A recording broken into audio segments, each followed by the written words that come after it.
क्या बात। ओहो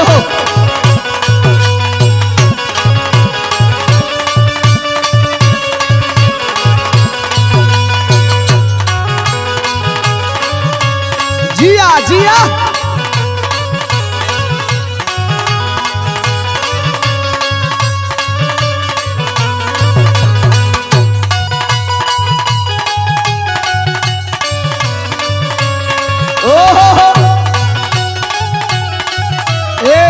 एक मिनट, क्या लाइन हमारे टीम के लोगों ने बताया। और ये जो संकेत है पति और पत्नी के बीच की नोक झोंक है। मेहरारू कहते हैं अपने मर्द के बारे में का अपने बारे में पियवा, अपने बारे में पियवा कुछ ना बतावे वो, अपने बारे में पियवा कुछ ना बतावे वो, हमरा से जाने खातिर, हमरा से जाने खातिर क्रिया धरावे हो, हमरा से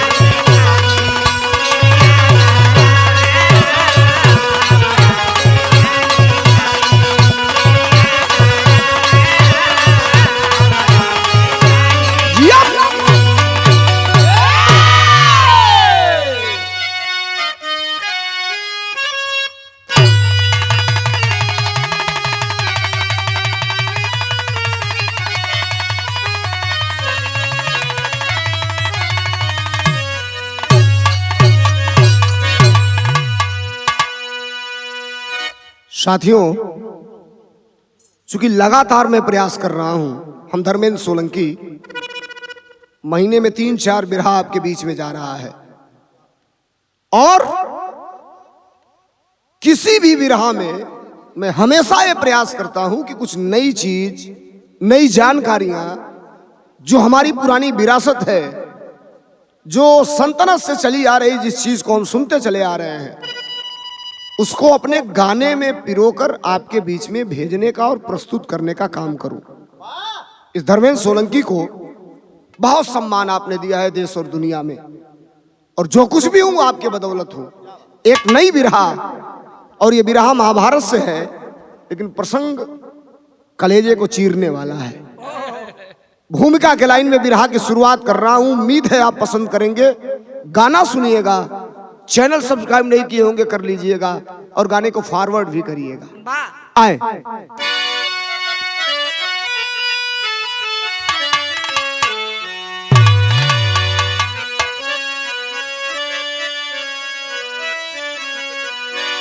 न होते जो मौसम बहारें, न होती, न होती निशा तो सवेरा न होता, नहीं होती सूरज के नैनों में ज्योति, तो सारे जहां में अंधेरा ही होता, न होता जो जीवन मरण भी न होता, न होती धरा तो जमाना न होता, न होते कभी तो कलम भी न होती, सोलंकी का अनुपम तराना न होता।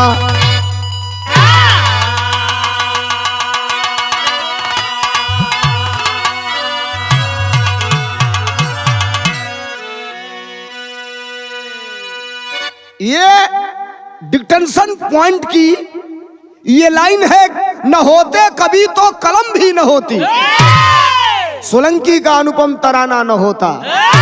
सात्विक लहजे में कहा जाए तो दोनों एक दूसरे के पूरक हैं। ये बिरहा में बड़ा सुंदर गजल लगल। गजल नई पुराण का मतलब ना होला, गजल की फीलिंग क्या है, गजल आउटपुट क्या दे रहा है, मकसद ये होना चाहिए। मास्टर कौन गजल है?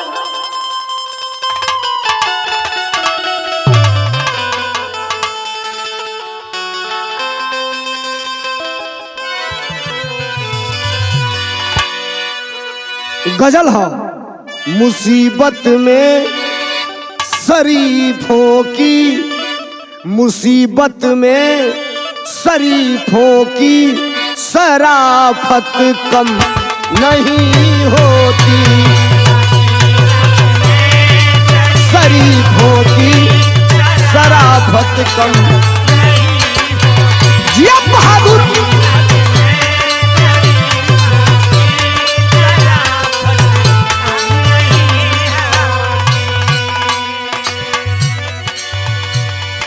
मुसीबत में शरीफों की, मुसीबत में शरीफों की शराफत कम नहीं होती।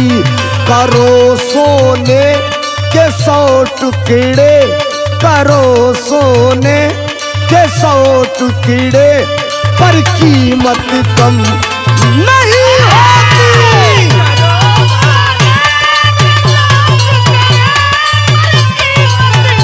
कम नहीं होती।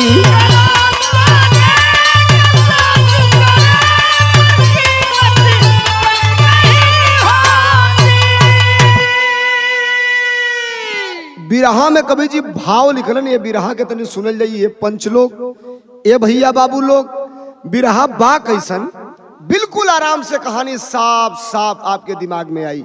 कहना है कैसे मास्टर?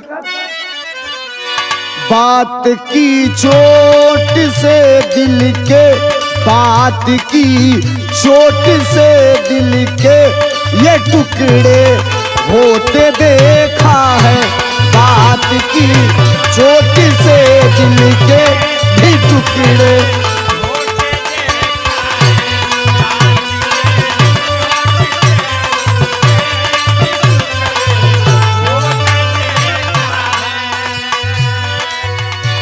बात की चोट से दिल के भी टुकड़े होते देखा है।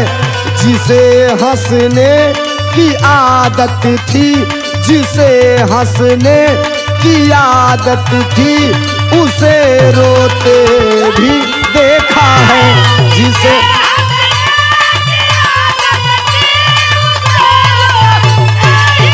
अरे जिया भैया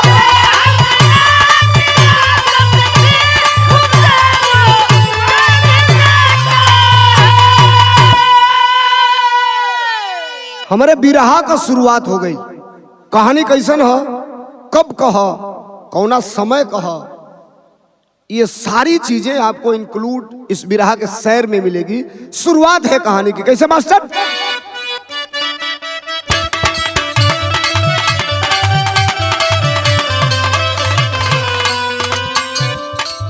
अभिमान आदमी का मान कब बढ़ाया है, झुका जो स्वयं में उसको जमाना उठाया है।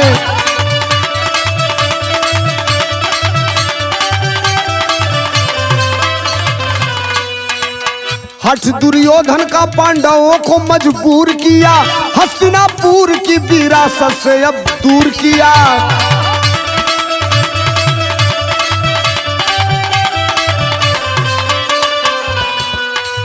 खांडव वन में इंद्रप्रस्थ को बसाए हैं, राजसू यज्ञ का न्योता भी वो पठाए हैं।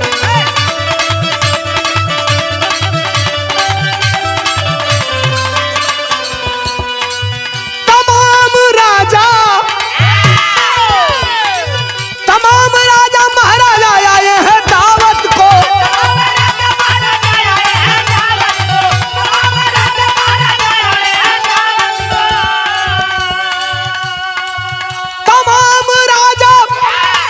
महाराजा आए हैं दावत को, दुर्योधन भी आया है भूल कर या दावत को।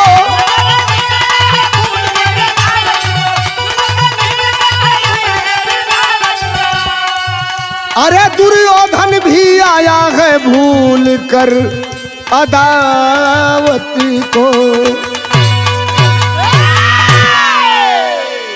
कहानी क्या समझ ले जाओ। दुर्योधन के द्वारा पांडवों को अपने राज्य से निष्कासित कर देने के बाद पांडव बेचारे वन में घूम रहे हैं, भटक रहे हैं। लेकिन उन पांडवों को एक जगह दिया गया था रहने के लिए, जिसका नाम खांडव वन बताया गया। और पांडवों ने अपने कुशलता से, अपने कौशल से, अपने दिमाग से, अपने विवेक से अपने रहने के लिए एक छोटी सी नगरी बनाया, एक महल बनाया, जिस नगरी का नाम इंद्रप्रस्थ बताया गया। अब वही इंद्रप्रस्थ नगरी के, वही महल के बनौले के बाद उसमें रहने से पहले, प्रवेश करने से पहले लोगों ने एक यज्ञ कराया, जिस यज्ञ का नाम राजसू यज्ञ बताया गया। अब वही राजसू यज्ञ में देश विदेश का राजा महाराजा के न्योता दिया। देखो पांडवन का दिल, पांडवन का प्रेम, पांडवों का मोहब्बत।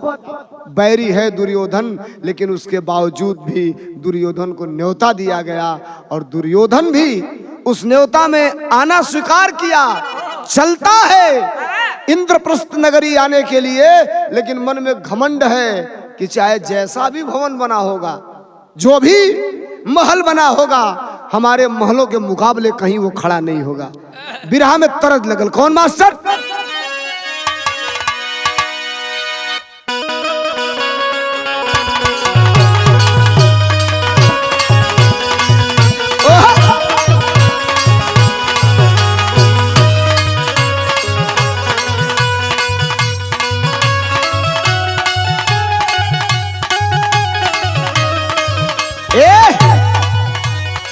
तरज कोनो मेहरारू मर्द के बीच का आपसी नोक झोंक है। कबो कबो ऐसा होला, खूब मोहब्बत रही, रात भर मर्द मेहरारू में सवेर होत होत दाता का काटा कटौल हो जाला, लाइन अगर गड़बड़ा जाला तब मेहरारू रिसियाइल है, मर्द बतावत है, मनावत है, कहत है। का कहलस? झुमका गढ़वनी धनिया,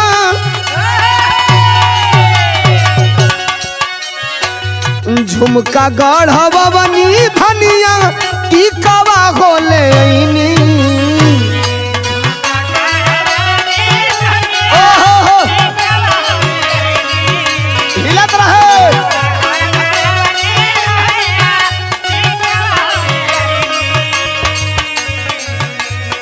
अरे मुँह काहे फूलवले बालू, कौन कमी कैनी।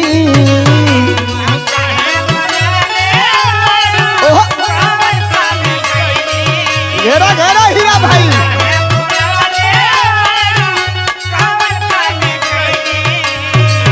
झुमका मांगवनी रनिया, की कवा होले ऐनी। मुँह काहे फूलवले बालू, कौन कमी कैनी।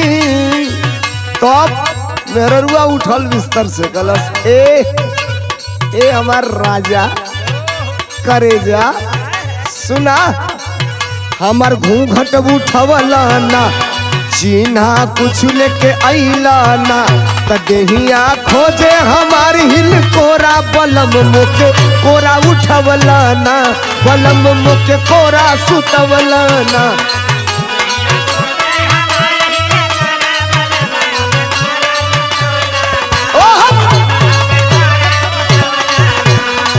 देहिया खोजे हमार हिल कोरा बलम।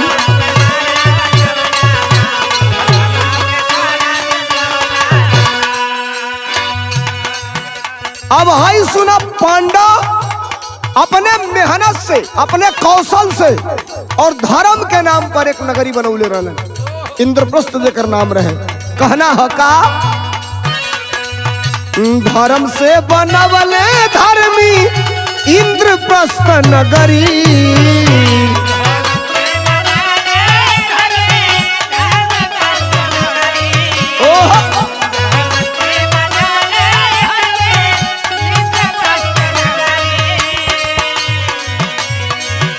रहल हर सुविधा से ऊ, रहल हर सुविधा से ऊ, ओत प्रोत सगरी।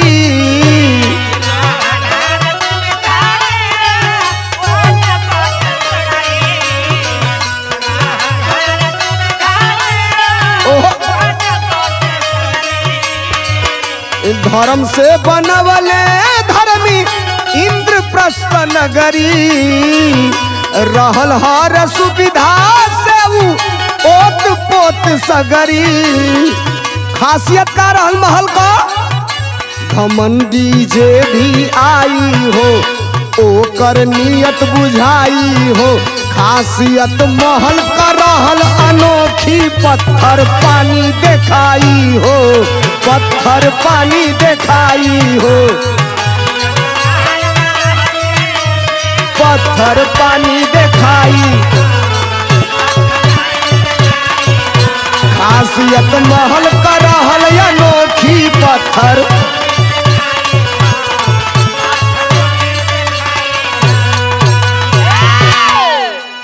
अब सुनिए, पांडवों ने जो इंद्रप्रस्थ नगरी बनाया था, देश विदेश के राजा महाराजा राजसूय यज्ञ में सम्मिलित होने के लिए आ गए हैं। दुर्योधन भी आया। उस महल की एक खासियत थी, और खासियत ये थी कि अगर आप अभिमान से, घमंड से उस महल में प्रवेश करेंगे तो पानी के जगह आपको पत्थर दिखाई देगा, पत्थर के जगह आपको पानी दिखाई देगा। अब सुना, दुर्योधन के घमंड है कि हमारी महल के मुकाबले ही महल का कोनो तुलने ना हो। जो ही दुर्योधन अंदर घुसल, तब देखते दुर्योधन के माथा चकराया।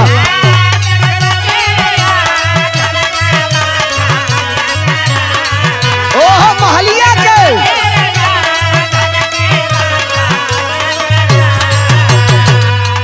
इधर उधर चारों तरफ नजर जब घुमाया। दुर्योधन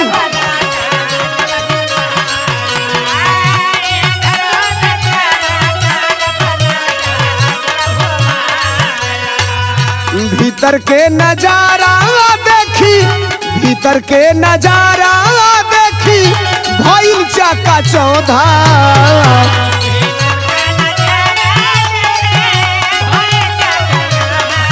दुर्योधन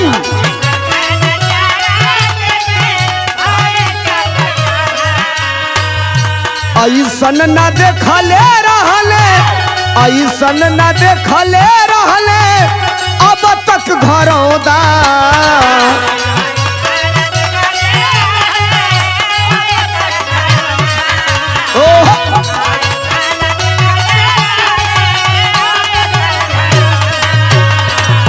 ए भैया, दुनिया कहेला, हमहू कहिला कि कैसे ओके सहाई हो, आगे बढ़ी जाई भाई हो। खासियत महल का रहल अनोखी, पत्थर पानी देखाई हो, पत्थर पानी देखाई हो। खासियत महल का रहल अनोखी, पत्थर। जिया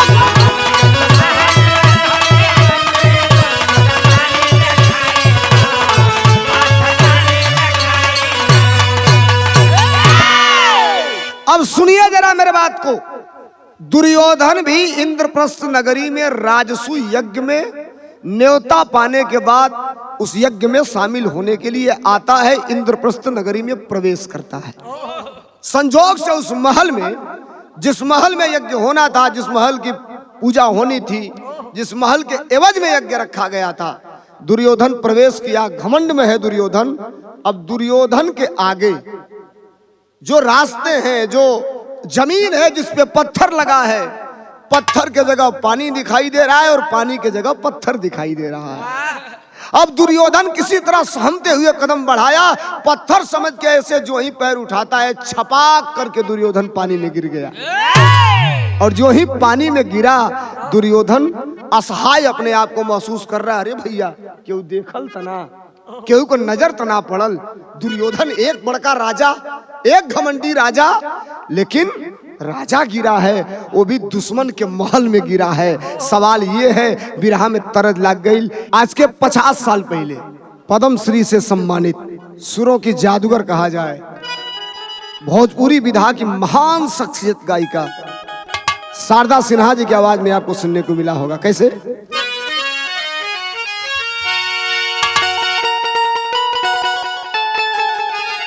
तरज हो। पनिया के जहाज से अरे पलटनिया बन के अइहा, पलटनिया बन के अइहा पिया, ले ले अइहा हो, ले ले अइहा हो हमके से नूरा बंगाल से, ले ले अइहा हो हमके से नूरा बंगाल से।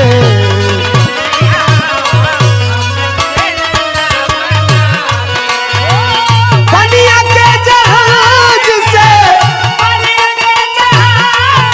पलटनिया बन के अइहा पिया, ले ले अइहा हो, ले ले अइहा हो हमके से नूरा बंगाल से।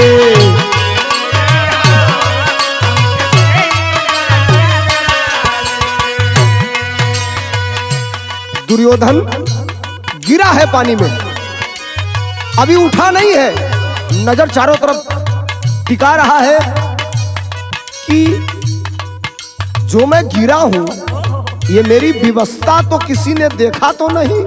सोच रहा है क्या पत्थर समझ के गिरले, पत्थर समझ के गिरले पनिया में जाईऊ, लजाई गईले हो, लजाई गईले हो दुर्योधन हर हाल में, लजाई गईले हो दुर्योधन हर हाल में।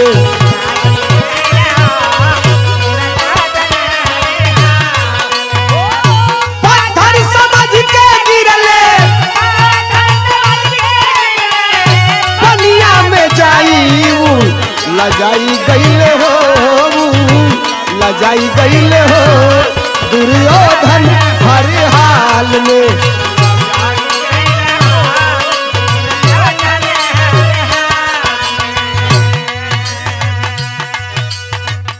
पानी था, पत्थर समझ लिया, गिर गया दुर्योधन, ऐसे पड़ा है और उठने का प्रयास कर रहा है। वो पत्थर भी बेशकीमती थे साहब, अंजाम का निकलल।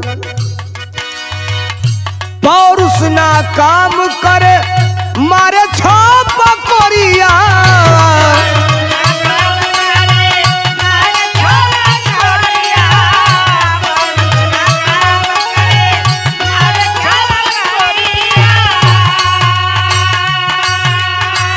तबल रानी द्रौपदी का, अरे तबल रानी द्रौपदी का पड़ल बा नजरिया,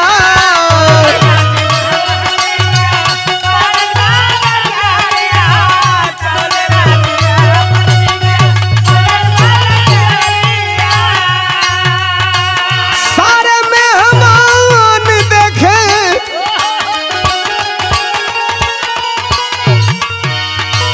सारे मेहमान देखे, सारे मेहमान देखे नजर गड़ाई, ऊ लजाई गईले हो, लजाई गईले हो दुर्योधन हर हाल में, लजाई गईले हो दुर्योधन हर हाल में।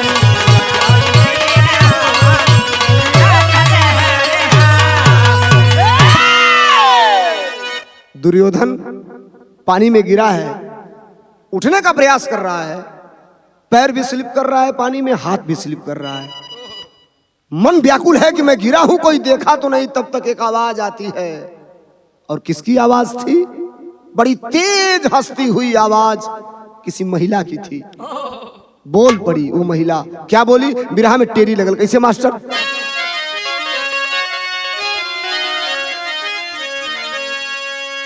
अरे पंचाली ठट्ठा मार के हंसी, द्रौपदी का एक नाम पंचाली भी था। अरे पंचाली ठट्ठा मार के हंसी, व्यंग के सेनुर विदिया चहक उठी है लाली, व्यंग के सेनुर विदिया चहक उठी है लाली, पंचाली ठट्ठा मार के हंसी। पंचाली मतलब द्रौपदी, हंसली है द्रौपदी ठठाई के। अजब नजर पड़ल दुर्योधन का, द्रौपदी कुछ कहत है, विरह में तरज लगल। व्यंग के सुर में द्रौपदी ने कहा, क्या कहा मास्टर? तरज है कैसे?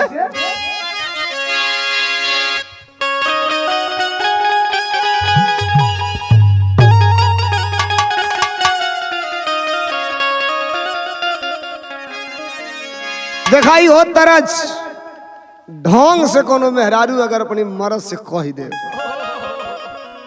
जैसे मान लो मेहरारू लगे बैठा लियलस, पीठी पर हाथ धो दियलस, गाल की ठोड़ी पैसे अंगूठा लगा दियलस, कही कि ए राजा, असली मर्द होई अगर सो रहा है ना, तो कही कि गर्दन झुकल है, तलवार उठावा काट ला। मेहरारू कहलस, का कहलस? अरे हरियार हरियार चूड़ी, अरे हरियार बिदिया बेतिया से ले हो जाई है।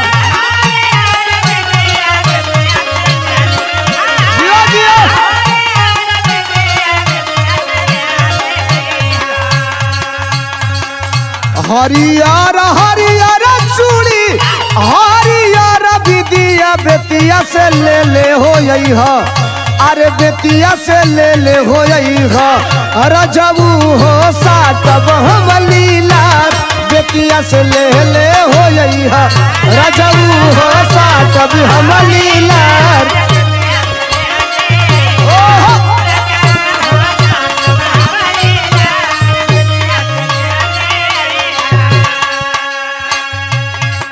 भाई हमारा गया कभी लिखना, नजर द्रौपदी का दुर्योधन के तरफ और दुर्योधन का नजर द्रौपदी के तरफ। कौले दुर्योधन के सामने द्रौपदी ठठाई के हंस के बोलल, का बोलस? अंटा पर से बोली द्रौपदी, अंटा पर से बोली द्रौपदी, विष भारी बतिया अनहरा के लइका अनहरा, अनहरा का लइका अनहरा।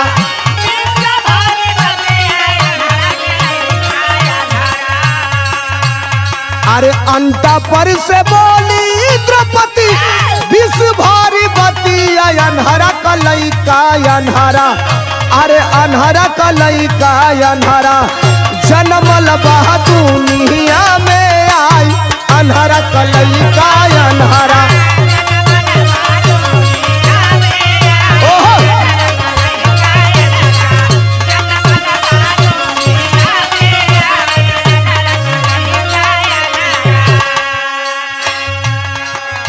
दिखाया भैया। अब थोड़ा सा सामाजिक स्तर की बात मैं कर रहा हूं, जरा सा गौर करिए। एक सम्मानित व्यक्ति भले ही अहंकार में हो, भले ही घमंड में हो, सम्मान के साथ बुलावे पर सम्मानित मुद्रा में अगर किसी के महल में प्रवेश करे, अचानक वो गिरता है और जिस परिवार के लोग बुलाए हैं उसी परिवार की एक महिला कहती है कि ये तुम्हारा दोष नहीं है, अंधे का बेटा अंधा ही होता है।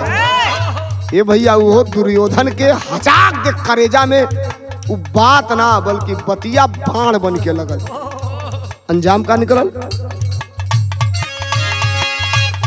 अरे द्रौपदी के शब्द पर निशब्द दुर्योधन,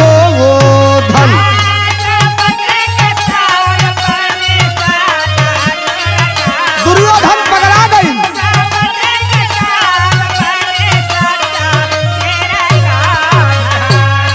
लौटाया अपने घरवा बिना कैले उहा भोजन,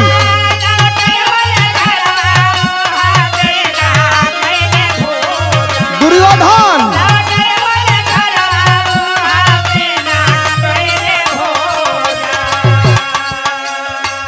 ज्वाला प्रतिशोध के बाबू, ज्वाला प्रतिशोध का समाई, कोइन बाली छतिया अनहरा का लइका अनहरा।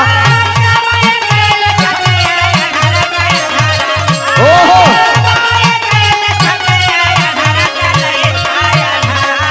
ज्वाला प्रतिशोध का बाबू, समाई गई कैली छतिया अनहरा कलई का अनहरा, अरे अनहरा कलई का अनहरा जनमल बह दुनिया में आज, अनहरा कलई का अनहरा।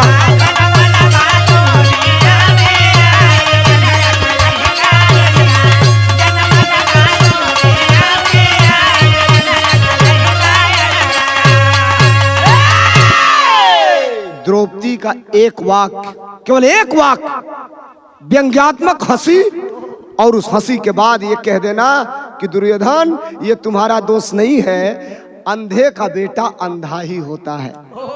ये भैया कैसो दुर्योधन उठल, अब के जाला वो यज्ञ में शामिल होके, के जाला पाती में बैठ के भोजन करे, के जाला ये बतावे कि हम दुर्योधन यहाँ पर आया हूँ, ससम्मान के साथ मेरा इज्जत नहीं हुआ, मेरे साथ मेरे आने पर मेरा परिहास उड़ाया गया। Back to pavilion Duryodhana U turn लिया और वापस अपने राज्य को आ गया। एक दिन, 2 दिन, 3 दिन, 4 दिन चिंतित बैठा है दुर्योधन। मामा शकुनी आइल हवा। दुर्योधन के चिंतित देख के शकुनी पूछला, भांजे हमको गाना गाइला कि दुश्मनी बहुत होती है मगर पटीदार के नीचे, साले बहुत हुए जग में शकुनिया सार के नीचे। शकुनी का मतलब एक खटिया का मर्द मेहरारू 14 खटिया करा दे वाला इंसान रहे। अब शकुनी पूछला कि भांजे इतना निराश क्यों हो? दुर्योधन सारी बात को बताता है। न चाहते हुए भी न्योता आया था, मुझे जाना पड़ा, और द्रौपदी ने मुझे बात नहीं बल्कि बाणों की बौछार किया है अपने बातों से।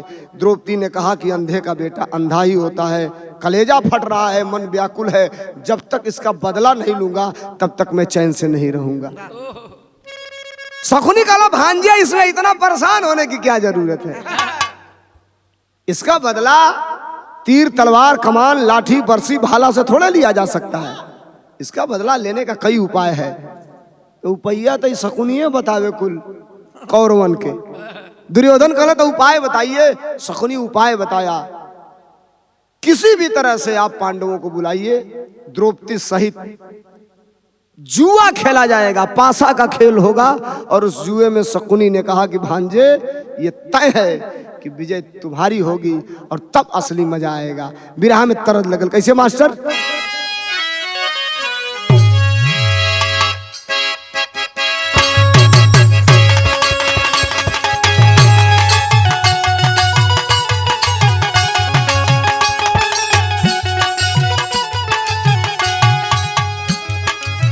इश्क भी बड़ा बाउर चीज होला। कितना लोग कहेला अभिमन्यु भैया, इश्क में बड़ा रिस्क भी होला। एक प्रेमी और प्रेमिका है, वो सारे रोज स्कूले पर जाकर घोरी आवता,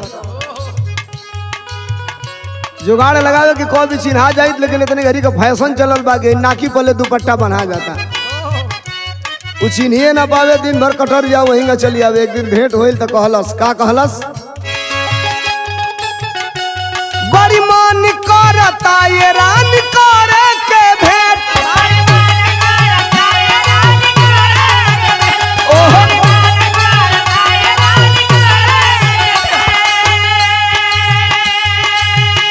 अइहा कॉलेज सवेरे हम करत रहब वेट,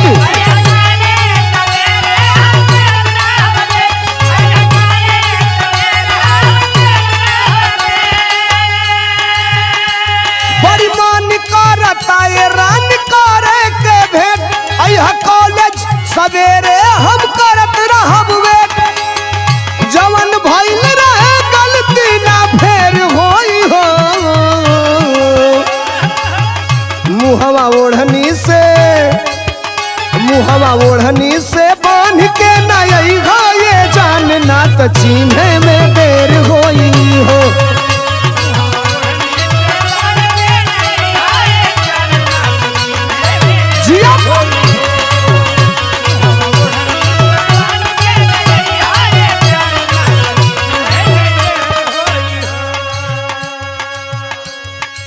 शकुनी मामा दुर्योधन से पूछत हवा, दुर्योधन बतावत है, का बतौलस? मामा शकुनी तब पूछे काहे बाला परेशान।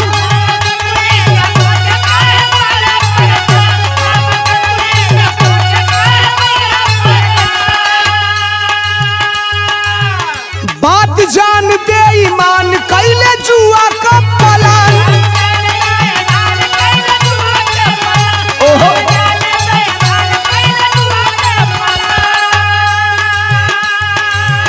मामा शकुनी तब पूछे काहे बाला परेशान। बात जान बेईमान कैले जुआ का पलान। पासा ऐसन फेंकब कोई ना जीत पाई हो। हमरे बतिया के करा एतबार भान जा कोई आगे ना टिक पाई हो। हमरे बतिया के करा एतबार भान जा कोई आगे ना टिक पाई हो।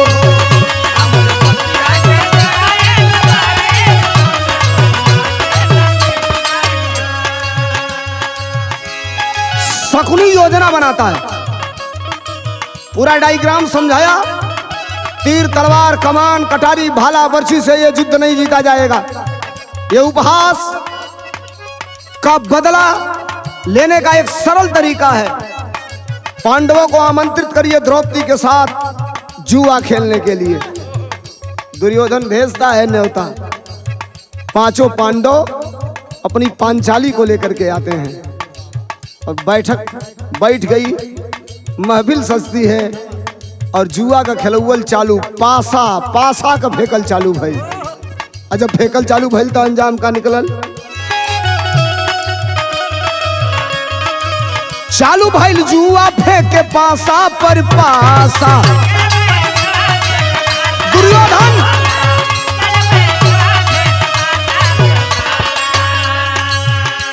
हाई देखो शकुनी का चाल है भैया। पांडवन के हाथ हरदम लागे निराशा।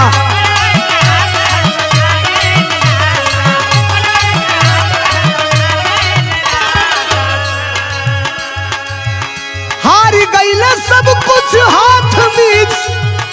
अरे पांचों भाई हो। हमरे बतिया के करो एक बार भान जा कोई आगे ना टिक पाई हो। हमरे बतिया के करो जिया।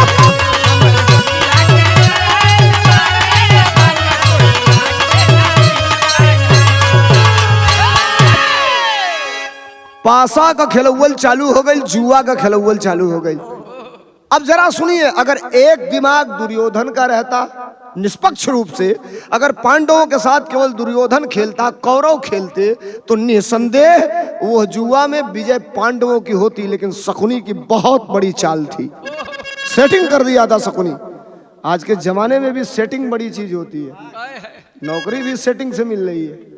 इस सरकार में परीक्षा आपका बेटा देगा, रिजल्ट आएगा तो पास इनका बेटा हो जाएगा। सेटिंग थी। उस जमाने से सदियों से ये छल धोखा चलता आया है।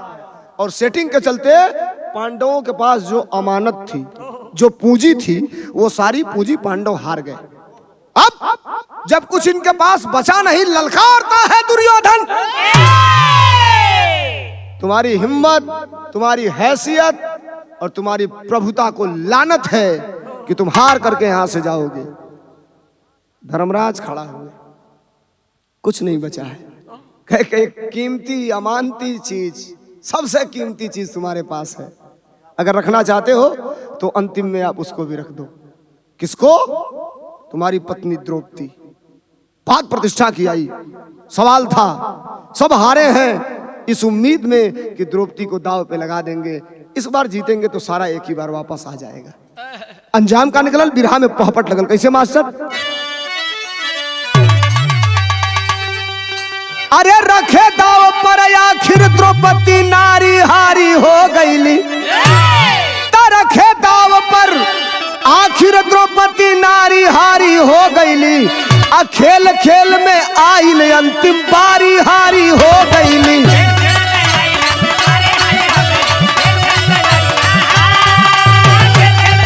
जिया भैया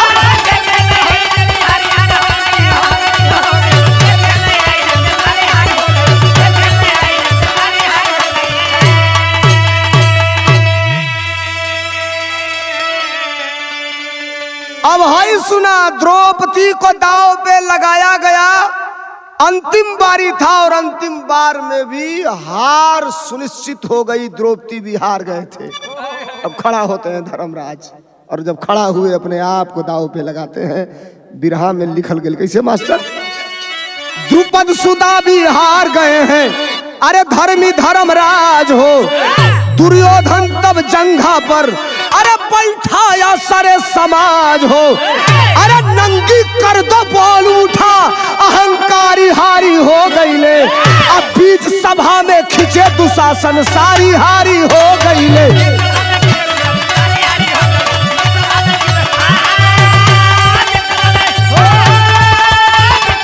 जिया भैया,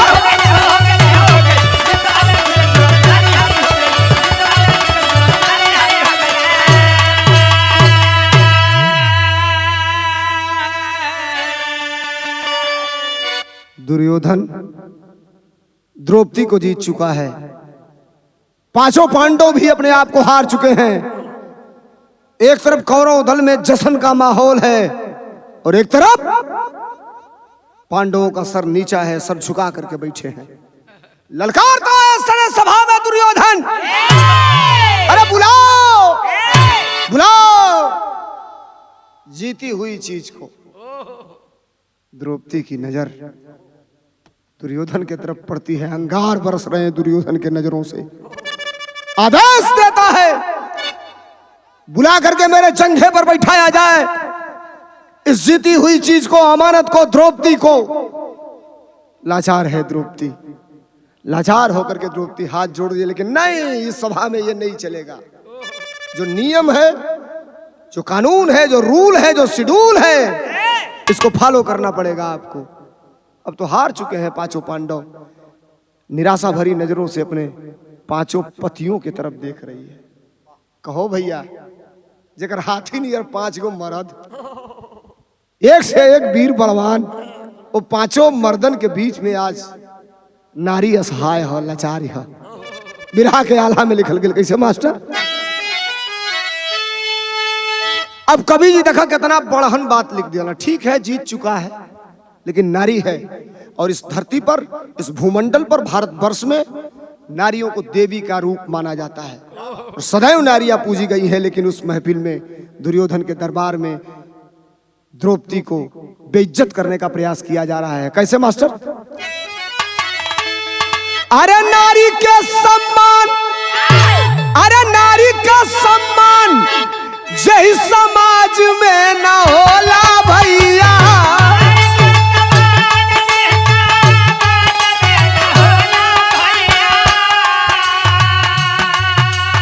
अरे घर हो या समाज वो कर हो जाला विनाश।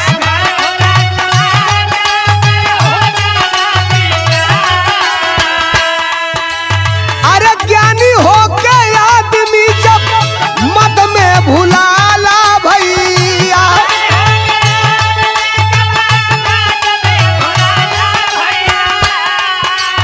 अरे अपने ही कुलावा को करे सत्यानाश।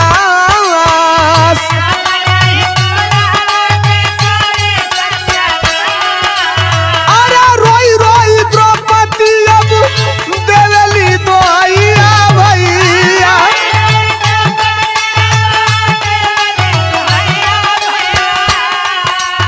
अरे कैली वही पितामह जी से वही या परिहास।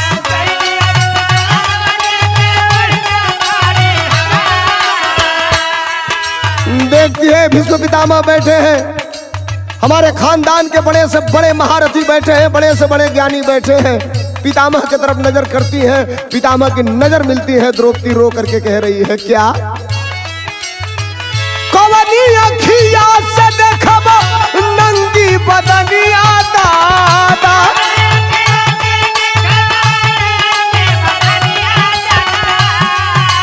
अरे माटी में इज्जतिया तुहार मिली जाइया।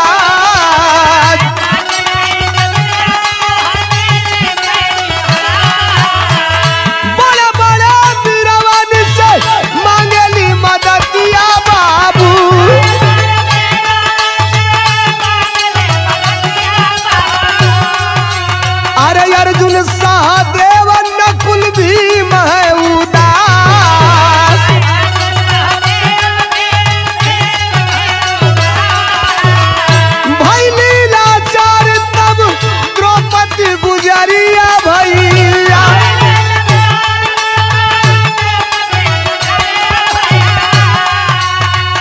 कृष्ण के आवाज दिहली होई के निराश।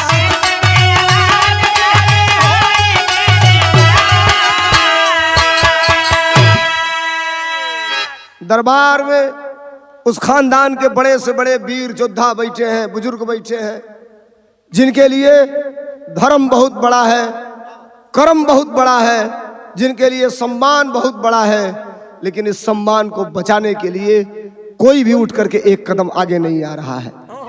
लाचार है द्रौपदी। दुशासन पकड़ा साड़ी और पकड़ करके खींचना चालू किया। घिरनी जैसे एक ही स्थान पे द्रौपदी नाच रही है, साड़ी खींचा जा रहा है।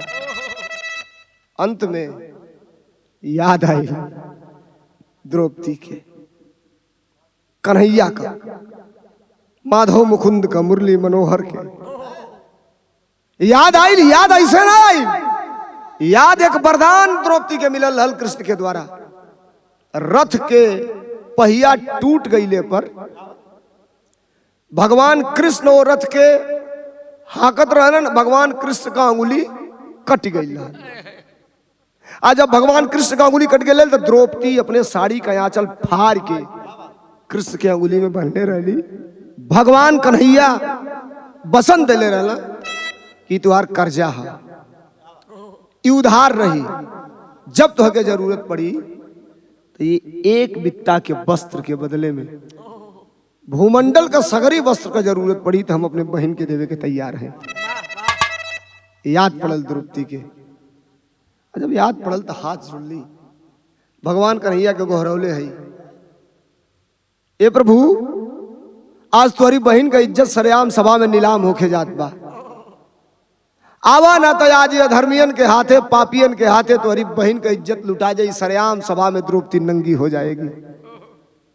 आवाज पहुंचल भगवान कन्हैया के लगे, मुरली मनोहर के लगे, गिरधरधारी नटवरधारी भगवान श्री कृष्ण के पास जब आवाज गई है, भगवान कन्हैया उठ गए अपने आसन से। हिल गई धरती आसमान, उठल हवा भगवान कन्हैया। आज जब उठला तो अंजाम का निकलल बिरहा के खड़ी में बताओ लगे। कैसे मास्टर?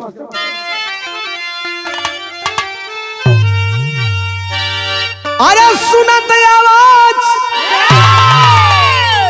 बहिन के चक्रधारी चल दिए, अरे कर्जा रहल चीर के बदले लेके साड़ी चल दिए।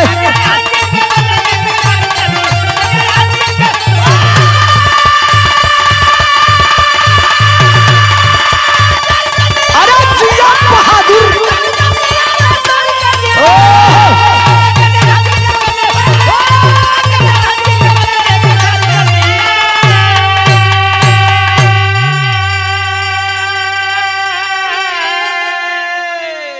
आवाज पहुंचल भगवान कन्हैया के कान में।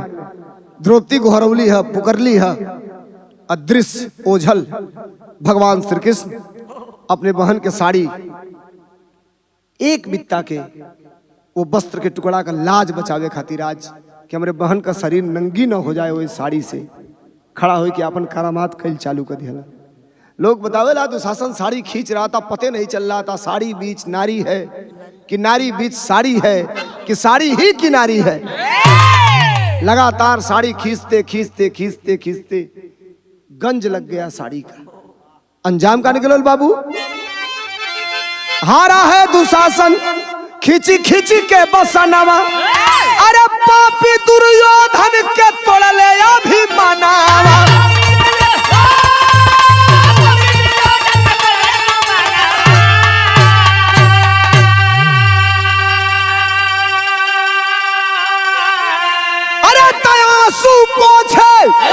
अरे बहिन का मदन मुरारी चल दिए, अरे कर्जा रहल चीर के बदले लेके साड़ी चल दिए।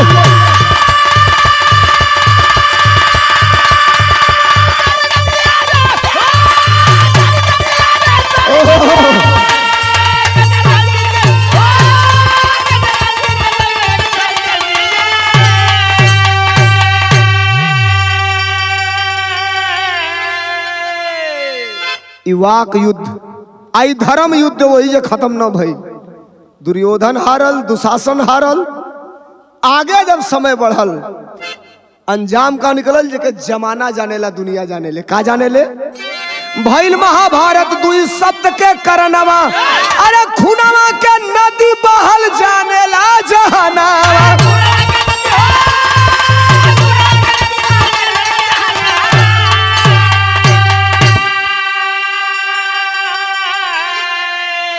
एहू जाइल हलन साड़ी लेकिन वो महाभारत के मैदान में भी भगवान कन्हैया कैसे अरे चक्र सुदर्शन हाथ लिए अरे पदवारी चल दिए करजा रहल चीर के बदले लेके साड़ी चल दिए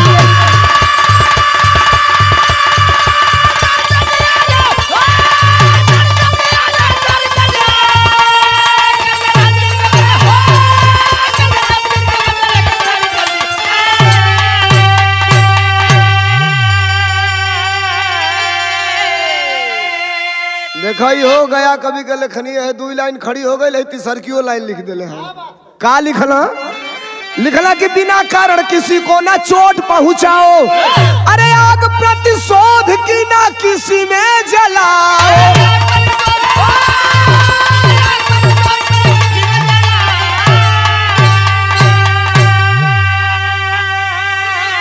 तो धर्म को जीत दिलाकर अरे पीतांबर धारी चल दिए अरे करजा रहल चीर के बदले लेके साड़ी चल दिए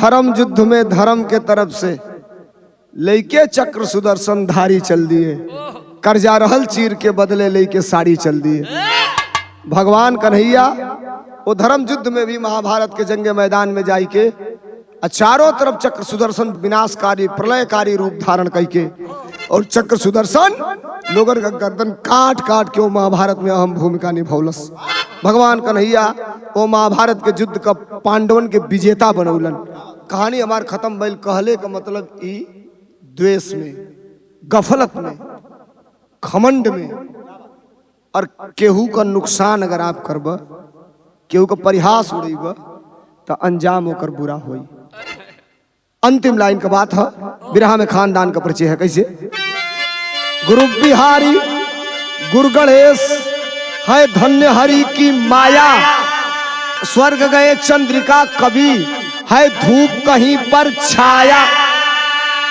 पंचाली ठट्ठा मार के हंसी पंचाली ठट्ठा मार के हंसी सोलंकी गया कभी एक फूल एक है माली पंचाली ठट्ठा मार के हंसी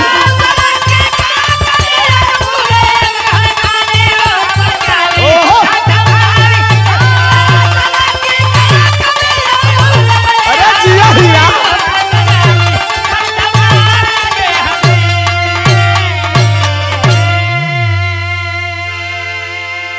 नमस्कार धन्यवाद गाना निक लागल हो सुनल जाई चैनल के सब्सक्राइब कर ली गाना के शेयर भी कर ली नया नया गाना हमेशा भी रहा आपके बीच में भेजत रह बहुत धन्यवाद।